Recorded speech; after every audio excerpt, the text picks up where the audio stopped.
In today's video, I'm going to teach you how to cancel a Binance P2p order using the Binance mobile app. Whether you're rethinking a transaction or simply changed your mind, knowing how to effectively cancel a P2p order can come in handy. Let's walk through this process together, step by step, ensuring you're crystal clear about each part. First, grab your phone and open the Binance app. Once you are in, look towards the bottom part of your screen where you'll find several icons. Tap on the one marked P2p.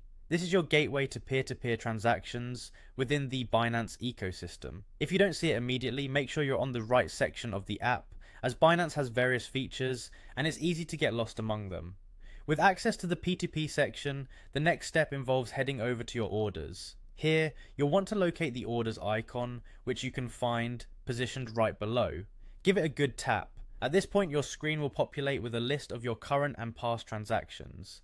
Now navigate to the list of active orders and identify the one that you wish to cancel. Make sure you're selecting an active order that you're sure you want to cancel, as this is a crucial part of the process.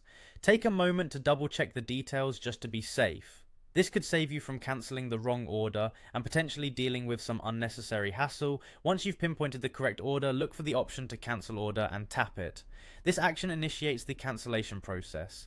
Don't worry if you find yourself hesitating, it's normal to double check you're on the right path. Following this action, you'll receive a prompt asking you to confirm the cancellation.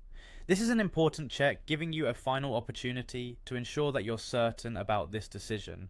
If everything seems right and you're ready to proceed, go ahead and confirm the cancellation. It's important to note that this option to cancel is only available if the payment for the order hasn't been marked as sent yet. If the payment status has changed, you'll need to explore different options, as cancelling won't be possible. Making sure you're aware of this condition can prevent any confusion or conflict during your transaction management.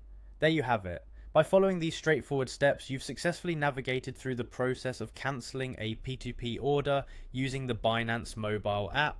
Keep this guide handy for future reference, and feel free to revisit these steps anytime you need a quick refresher. Thanks for tuning in, and happy trading.